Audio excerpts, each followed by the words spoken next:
Hello दोस्तों, अब हम बात करेंगे मुगल एम्पायर की। बेसिकली मुगल एम्पायर को फाउंड किया गया हमारा बाबर ने। और मुगल एम्पायर के पहले एक बहुत अच्छा एम्पायर हमारा चल रहा था इब्राहिम लोदी का, क्योंकि लास्ट हमारी डायनेस्टी थी लोदी डायनेस्टी। आपने देखा होगा सैयद के बाद हमारी लोदी डायनेस्टी आई। तो लोदी में हमारा लास्ट रूलर थे इब्राहिम लोदी। इनके पास बहुत ज़्यादा हाथी घोड़े, इनकी मिलिट्री काफ़ी स्ट्रांग थी। लेकिन जो हमारा बाबर था सेंट्रल एशिया से आया हुआ था, वो काफ़ी गरीब था और ये बहुत सारी लड़ाइयाँ करा था। पता है अपने टाइम पे छोटे छोटे वहाँ पे किंगडम थे, लड़ते रहते थे, तो वहाँ बहुत सारी लड़ाइयाँ करा था। ये बहुत सारे वार के गुर सीख गया था, ठीक है, टेक्निक बहुत अच्छी चीज़ सीख गया था ये। तो ये जो हमारा बाबर था, तो बाबर ऐसे नहीं इंडिया आया था। तो बाबर इब्राहिम लोदी का ही एक आलम खान लोदी थे, ठीक है। ये बेसिकली हमारा अफगान पाकिस्तान में एक रीजन, वहाँ पे रूल करते थे। आलम खान लोदी ने इनको इनवाइट किया, ठीक है, कि आप आओ और इंडिया को लूटो, लूट के चले जाओ, क्योंकि इनकी इब्राहिम लोदी से अच्छी नहीं बनती थी। तो उन्होंने बोला कि बाबर लड़ाई करता है वहाँ पे, बढ़िया, इनको बुलाते हैं और इसको मरवाते हैं, ठीक है। तो क्या हुआ बेसिकली कि बाबर आया इंडिया में पहली बार, ठीक है। और बाबर में यदि आप वो देखें, आप एंसेंटस कौन थे, तो ये तैमूर की फैमिली से ये लोग ताल्लुक रखते थे। मतलब उनके पापा तैमूर की फैमिली से थे और चंगेज खान मंगोल की फैमिली से इनके मम्मी थी। तो इनका जो मतलब इनका खून था, इनके रगों में जो खून दौड़ रहा था, ये मंगोल्स का भी दौड़ रहा था और टर्किस का भी दौड़ रहा था। मतलब काफी खतरनाक खून था इनका। तो ये इंडिया में आए और इन्होंने इब्राहिम लोदी को हरा दिया। कैसे हराया? पहला हमारा बैटल हुआ पानीपत का 1526 में, बैटल ऑफ पानीपत। वहां पे बाबर ने इब्राहिम लोदी को हरा दिया। केवल 10 या 12,000 की सेना की टुकड़ी थी उनके सामने। इब्राहिम लोदी की पता है लाखों की सैनिक की टुकड़ी थी। और इन्होंने छोटे छोटे गड्ढे भी खोद दिए थे पानीपत में, कि मान लीजिए यहाँ पे मान लीजिए इब्राहिम लोदी की सैनिक हैं, अभी जैसे आएंगे और इसको पेड़ से ढक दिया था, इनको पता नहीं होगा कि यहाँ पेड़ से ढका हुआ है और सैनिक आएंगे इसमें गिर जाएंगे। तो इन्होंने काफी अच्छी अच्छी टेक्निक लगा के हमारे बाबर ने लड़ा था। और पहली बार इसने सबसे सही यूज किया हमारा बारूद का, ठीक है, गन पाउडर का। और गन पाउडर बेसिकली हमारा इन्वेंट हुआ था चाइना में, और पहली बार इसको बाबर ने इंडिया में यूज किया। और ऑटोमन एम्पायर इसका बहुत ज्यादा यूज किया, इसका एग्जॉस्टिव यूज किया और अपने एम्पायर को बहुत ज्यादा बढ़ा लिया ऑटोमन एम्पायर ने गन पाउडर के बदौलत, ठीक है। बैटल ऑफ पानीपत आपको बता दिया कि 1526 में हुआ। याद रखिएगा बाबर इब्राहिम लोदी के बीच हुआ था और इब्राहिम लोदी को बाबर ने हरा दिया था, यहाँ मुगल की स्थापना हुई थी। अब देखिए फिर 1527 में बैटल ऑफ खानवा हुआ, ठीक है। और बैटल ऑफ खानवा में आप देखिए बाबर तो जीत चुका है, जो बड़ी आर्मी थी हमारी इब्राहिम लोदी की वो तो जीत चुका है हमारा बाबर। तो ये अब तो इब्राहिम लोदी की जो आर्मी थी वो बाबर की हो गई ना। तो बाबर की आर्मी, अब बाबर का पावर और ज्यादा हो गया। तो बैटल ऑफ जो खानवा हुआ, तो इन सोनली बेसिकली क्या हुआ कि इन्होंने इब्राहिम लोदी की जो हमारी आर्टिलरी थी इस पे ये जीते थे। और इसमें बहुत ज्यादा राजपूतों का मैसाकर किया गया था, इनको मारा गया था, ठीक है। 1529 में क्या हुआ कि बाबर ने मोहम्मद लोदी को जो थे उनको भी डिफीट कर दिया और दिल्ली के थ्रोन पे बाबर आकर बैठ गए, ठीक है। इसके बाद हमारा 1530 में हमारा बाबर मर गए और उन्होंने अपने हाथों से ही खुद लिखा बाबरनामा।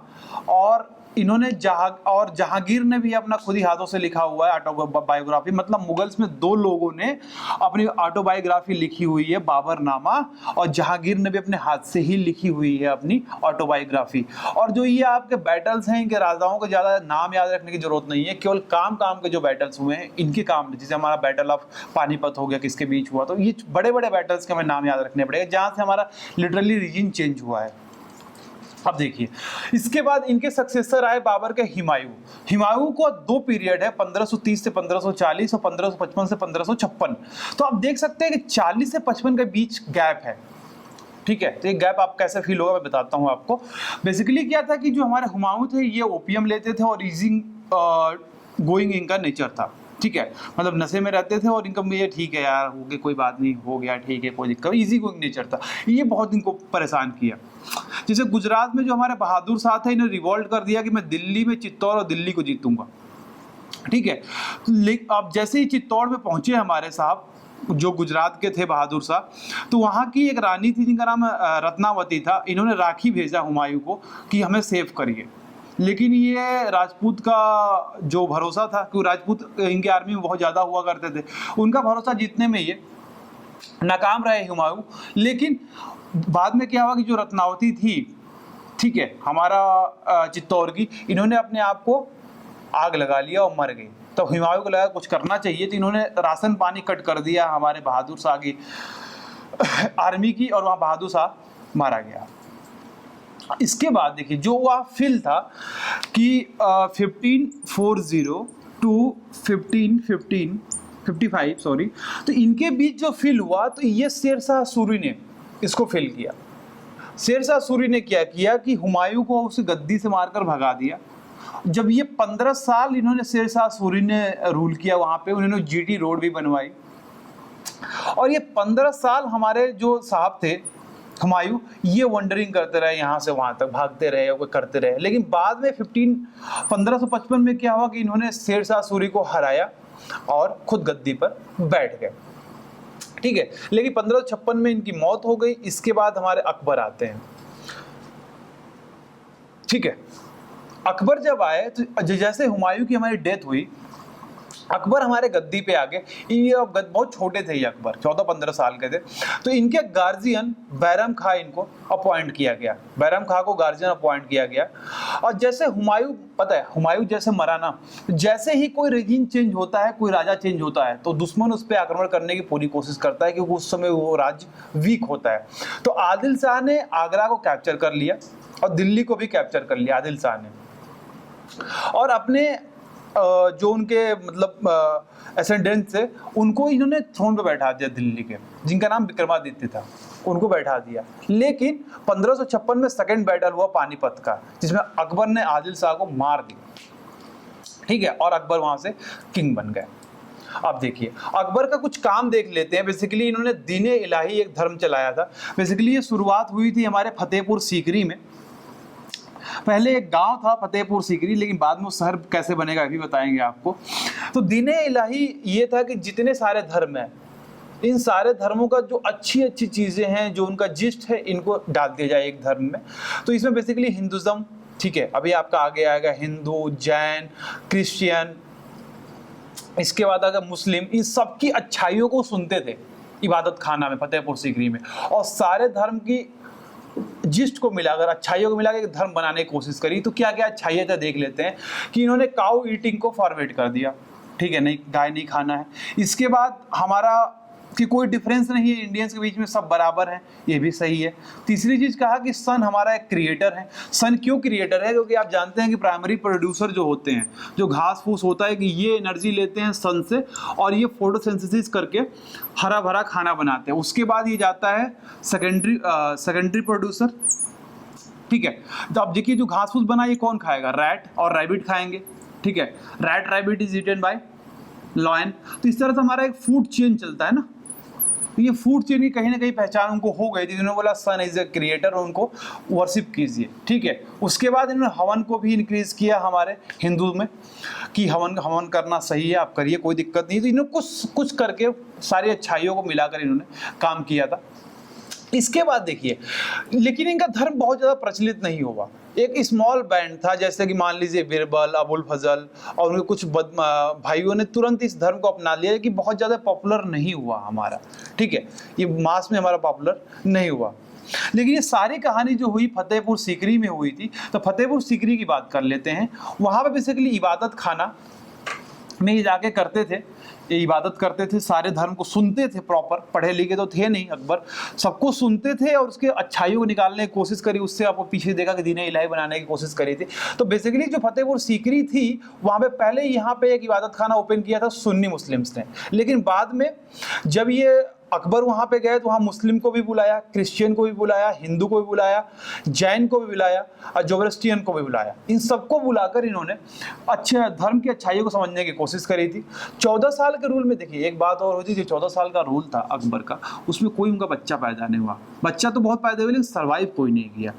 तो ये गए वहाँ पे, ये सलीम चिश्ती वहाँ पे एक बड़े सेंट थे, फतेहपुर सीकरी में। तो उनके पास गए कि आप कोई वरदान दीजिए कि हमें बच्चा पैदा हो जाए। तो एक सलीम चिश्ती एक होली मैन थे, तो वहाँ पे इन्होंने जोधा अपनी रानी को छोड़ दिया कि इनकी सेवा करो तो हो सकता है एक बच्चा हमारा पैदा हो जाए। तो जोधा अकबर उनके अंडर रहकर वहाँ सेवा करती थी। अब जोधा अकबर वहाँ पे बहुत दिनों तक रही, तो यहाँ पे फ्रिक्वेंट आना जाना होता था अकबर का।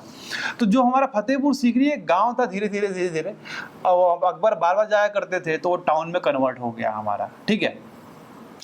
और उसके बाद क्या हुआ कि जोधा ने जन्म दिया जहांगीर का, लेकिन उनका नाम रखा गया सलीम। सलीम चिश्ती के नाम पर उनका नाम सलीम रखा गया, ठीक है। अब देखिए जरा नवरत्न देख लेते हैं अकबर में कौन कौन थे। अबुल फजल थे, इन्होंने अकबरनामा लिखी है। इसका जो तीसरा वॉल्यूम है उसको आईने अकबरी कहते हैं। किसने लिखा? अबुल फजल ने। इसका फैजी थे, उनके भाई थे अबुल फजल के। मियाँ तानसेन पता ही है, म्यूजिशियन थे।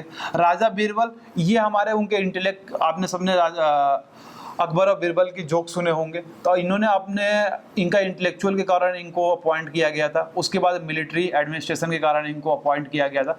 और इन्होंने बहुत ये पोएट्री भी करते थे। इनका पेन नेम ब्रह्मा के साथ ये बुक थी इनकी। इसके बाद राजा टोडरमल जो थे हमारे, ये बेसिकली वहाँ फाइनेंस मिनिस्टर थे। और राजा टोडरमल ने बहुत सही सिस्टम लगाई थी जिसको हम बोलते हैं मनसबदारी सिस्टम। इसको आप जरा देख लीजिए। मनसबदारी सिस्टम में ये था कि बेसिकली अकबर ने इसको इंट्रोड्यूस किया था। और जो वहाँ पे वही इक्ता सिस्टम आपने देखा ना, तो जो भी वहाँ पे मिलिट्री सर्विसेज थी तो उनको क्या किया जाता था, जो मिलिट्री की सर्विस देते थे उनको लैंड दिया जाता था, ठीक है। छोटे छोटे लैंड दिए जाते थे। लेकिन लैंड किसको बड़ा देना है, किसको छोटा देना है, किसको और छोटा देना है। तो मान लीजिए किसी के पास केवल तलवार है, स्वॉर्ड है, तो उसको छोटा सा लैंड दिया जाएगा, ओके। उससे बड़ी तलवार, उस मान लीजिए किसी के पास घोड़ा है तो उसको, घोड़ा है और तलवार है तो उसको बड़ा लैंड दिया जाएगा। किसी के पास हाथी है तो उसको बड़ा लैंड दिया जाएगा। तो ये बेसिकली इस तरह से हमारा मनसबदारी सिस्टम चल रही थी। और यही नहीं दोस्तों, ये पहले क्या था, अब ये बेसिकली टर्की से आए हुए लोग थे, ठीक है। जो हमारे पहले दिल्ली सल्तनत थे, टर्की वाले लोग थे। तो ये लोग सबसे ज़्यादा मुस्लिम पे ही भरोसा करते थे।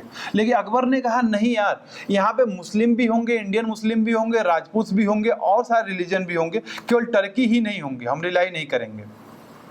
और जो मनसबदारी सिस्टम थी ना, ये बेसिकली मंगोलिया से इन्होंने बोरो किया था। वहाँ पे जैसे हमारा मोहम्मद बिन तुगलक ने हमारा पेपर करेंसी चाइना से बोरो किया था, उसी तरह से हमारा मनसबदारी सिस्टम हमारा मंगोलिया से बोरो हुआ था। और आपको बता देना कैसे रेटिंग होती थी। एलिफेंट वाला को ज़्यादा बड़ी ज़मीन मिलेगी, इनको छोटी ज़मीन मिलेगी, इनको कम मिलेगी। और लेकिन सस्टेनेबल नहीं था ना दोस्त, क्योंकि ये जो सिस्टम लगाए थे तो मिलिट्री में आपको आप लैंड दे रहे थे, तो खेती भी करनी थी उनको। तो क्या होता था कि मनसबदार होते थे। तो हमारे राजा मान सिंह थे, वो 7,000 उनके मनसबदार थे। मनसबदार मतलब कि धोबी, कारपेंटर, माली, ये सब सिपाही बन जाते थे। तो जो जितना बड़ा लोगों को भीड़ लेके आता था उसको मनसबदार बोलते थे। सबसे ज़्यादा भीड़ लेके आते थे राजा मान सिंह। तो ये सस्टेनेबल नहीं था हमारा मनसबदारी सिस्टम, ठीक है। अब देखिए, अब अब्दुल रहीम खाना ये बेसिकली सूफी माइस्टिक थे और एडवाइजर थे उनके। मुल्ला दो प्याजा इंटेलिजेंस एडवाइजर थे। मिर्जा अजीज कोका ये लीडिंग नोबल्स थे और फॉस्टर ब्रदर ऑफ अकबर थे। तो ये हमारे नवरत्न थे इनके। तो दोस्तों ये रहा हमारा मुगल का टिल अकबर। आगे हम इसके आगे शुरू करेंगे। तो थैंक्स फॉर वॉचिंग दोस्तों, हैव ए नाइस डे।